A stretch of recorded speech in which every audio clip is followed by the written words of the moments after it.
Right mga kamukil, yan, magandang tanghali po sa inyong lahat, no? Bali, nandito na tayo sa Davao mga kamukil at na-turnover na natin yung project sa Iligan. Shoutout kay Ma'am Jong, shoutout sa iyo ma'am. Ingat po kayo dyan lagi sa abroad, no? So nandito ako mga kamukil sa bago natin project. Ano natin dito, so pinuntahan ko dito mga kamukil at kinuha ko yung plano na pinagawa dito. Right, so bali ito na yung plano mga kamukil, nakuha na natin at pag-aralan natin to mamaya. Buuin natin sa bahay. O bali ito yung bahay na trabahuin natin dito mga kamukil. Yung pinaka problema ko dito, laki ng trabahuin, no? Nung unang nagawa, nagkamali, back job, no? So hindi naman natin pwedeng laitin yung unang gumagawa nito, bagkus irespeto pa natin sila, no? So yan, kaya doble yung trabaho. So maingat po yung pagkasira namin dito, kasi yung gutter tsaka bubong ibabalik pa natin yan. Yun yung gagamitin natin kasi bagong bago yan mga kamukil. Pati yung mga bakal na nakalagay dyan, gagamitin natin yan para hindi masayang. So naging napalaki yung trabaho, instead na mapadali sana, naunahan sa pagtrabaho, nagkamali. Kaya tayo na naman yung gagawa ng paraan na maayos. May plano dyan, pinagawa. Yan yung susundin natin. Pag-aralan ko mamaya, no, pagdating ko sa bahay. Right, so thank you mga kamukil, no? Update pa tayo mamaya pagdating sa bahay, titingnan natin yung plano. Right mga kamukil, yan, good morning. So bali ngayong araw mga kamukil, no, punta tayo para mamili tayo ng materialis at siyempre pirmahan na ng kontrata mga kamukil. Pagkatapos nun, bibili tayo ng materialis. Pero bago ako pupunta dun mga kamukil, kailangan ko pa ng helmet, isang helmet, no? Kaya bumibili ako ng helmet ngayon at nandito tayo sa Panakan Relocation ba? Yung address dito sir, no? Oh, James Moto Helmet. Yan, dito tayo, no? Sa isang nagbibinta ng mga helmet. Dati ko din tong mga kamukil, no? Nagpapunta to sa akin, nagpa-quotation. Kaso lang, nabisi ako, hindi na na din si Sir James. So nakalimutan na, hanggang nakalimutan. Ngayon bumalik ako dito mga kamukil para sa helmet, no? Yung pangalan ng kanyang shop mga kamukil. Ayan, ito yung shop ni Sir, oh. Daming helmet dito mapagpipilian, no? At saka negotiable yung price nila. Punta lamang po kayo dito sa James Moto Helmet. Ayun si Sir, yung papa ni Sir James, no? O, punta lamang kayo dito mga kamukil, maraming magpipilian. At siyempre, ito yung nabili natin. O, laging negotiable, no? May yung price ni Sir. Pero siyempre, isa din business din to. Kasi kung makakatawad tayo, hindi na mag-ano kaliit, hindi rin gaano kaliit, no? Tamang-tama lang. Yan, si Sir, oh. Marami kayong mapagpipilian ng helmet dito mga kamukil. Punta lamang kayo dito sa James Moto Helmet. Yan. Meron naman silang contact number ba yan, sir? Yun yung contact number nyo. Yan mga kamukil, oh. Yan, ipa-plus ko mamaya sa screen mga kamukil, yung contact number nila. So para sa mga matitibay at magandang helmet, punta lamang kayo dito sa James Moto Helmet, oh. Yan. Makikita ito mga kamukil. Panakan Relocation ba to, sir? Panakan Relocation. Yan, Panakan Relocation Purok 15. Yung daanan nito mga kamukil, nasa gilid lang ng 7-Eleven. Oh, 7-Eleven. No? Makikita nyo yung maliit na kanto dyan, pasukin nyo lang. So sa unahan ng konti, makikita nyo yung shop ng helmet ni Sir James. Kaanim na bahay. Yan, mula Right sa side. pinakakanto, pang-anim na bahay. Right Basta makikita nyo ito mga kamukil, yung shop ni Sir dito sa helmetan niya. Napaka gandang mga helmet, oh, yan, no? Gusto nyo mamahalin, meron din. Kung gusto nyo katamtaman yung presyo, meron din, no? Yan, no? So tayo, nakapagbili na tayo mga kamukila. SRP. SRP price lagi dito si Sir James. Ayan yung papa, shoutout sir, ha? Tsaka kay Sir James, shoutout. Ito yung nabili natin. So nakatawad tayo dito mga kamukil. Yan, thank you. Right mga kamukil, no? So tapos na yung pirmahan ng kontrata. Bali ito yung pinakatrabahoin natin. Ayan si mama.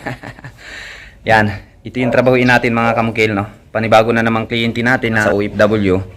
So minsan na na-back job to mga kamukil. Yan, kung napapansin nyo, ito yung pinakamahirap na trabahuin ko, no, sa lahat ng salamuha ko. Kasi ito, parang pangalawa na ako nagtatrabaho, no? Back job nung una, hindi ngayon, mas lalong lumalaki yung trabahuin, diba? Kasi dalawang bubong na yung sisirain natin dito. O, nakaplano naman to kung paano ko siya trabahuin. May plano naman mula sa architect at engineer. Yun na lang yung susundin natin.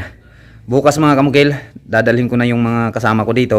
Mamayang hapon, pagbalik ko dito, mauuna yung mga gamit ko. Okay, yan, may siptik na dito. Right mga kamukil, so sa ngayon yung pinaka-target ko, isasama ko si Sir, yung papa ng may-ari dito. Mamimili kami ng materials o magkakambas muna ako mga kamukil bago natin bayaran yung materials na yon. Marami pa tayong pupuntahan kung saan tayo makakamura, no? At simple yung pinaka-target ko mga kamukil, yung budiga na kung saan isang bilihan na lang, no? Nandun na lahat yung pampurma natin, yung mga deform bar kakailangan na natin dito, welding rod, cutting disc, etc. So yun yung pinaka-target kong budiga, kumpleto, no? May mga budiga kasi nabakal lang yung sa kanila, wala silang mga pinulik board, walang pampurma. So yung target ko, mga budiga na isang bilihan lang para pag rent natin ng sasakyan, isang kargahan lang din. So kapag kaganyan kasi, medyo maka-list tayo sa transportation. Di kagaya nung palipat-lipat yung truck nakakarga natin. So mas mahal yung singil sa atin pagka ganyan. Alright, let's go mga kamukil. Alright mga kamukil na. So yan. Hanap na kami ng mga materials mga kamukil. Ganun pa rin sa dati mga kamukil pag nasa Davao. Ito lagi yung pinaka-target ko na budiga, no? Naka tatlong budiga yung inaano namin ngayon mga kamukil. Kasi ito yung pinakamura, no? At ang pinakaganda kasi dito mga kamukil, lahat meron na isang kargahan na lang. Di gaya ng ibang budiga na palipat-lipat tayo.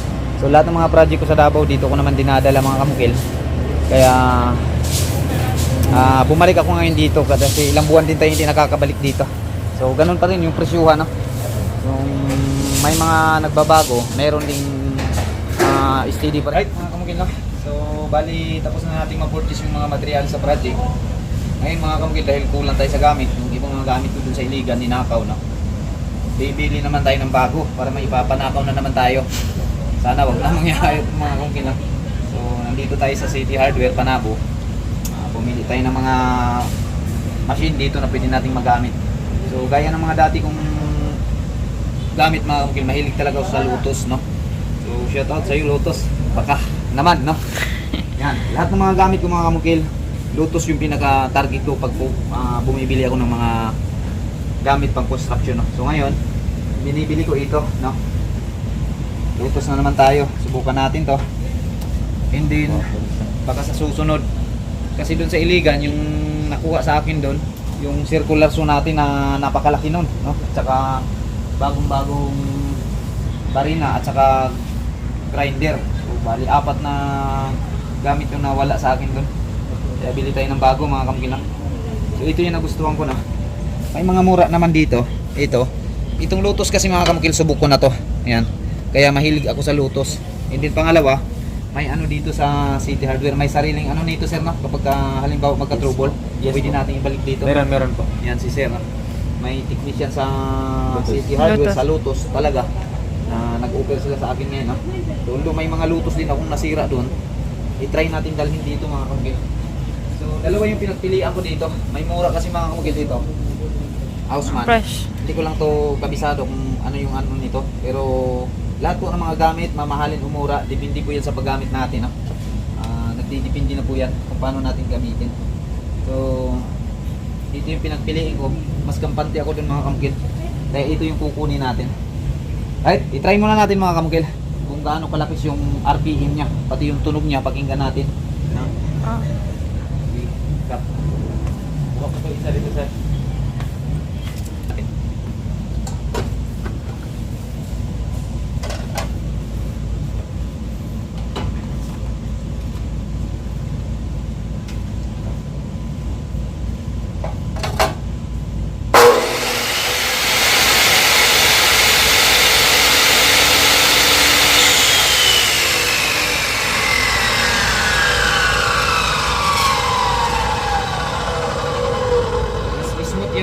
Kaysa atong kuha, no?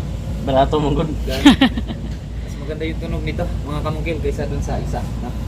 So gaya na sabi ko mga kamukil, mamahalin o mumurahin, depende lang talaga yan sa pag-ingat natin, no? Sa mga gamit natin. Yung mga welding machine ko naman mga kamukil, mumurahin lang naman yun, pero mga ilang taon na yun. Yung isa kong welding machine nasa mga 5 years na ba? 4 years, no? So depende lang sa paggamit. So kukunin natin to mga kamukil, no? Dahil napaka-importante sa project.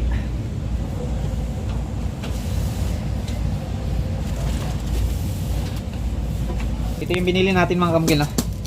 So bali yung pang demolition natin na saan gagamitin. So wala pa naman tayong i-demolish. Siguro next week pa. Babalikan na lang natin mga kamukil kung pagpalain tayo.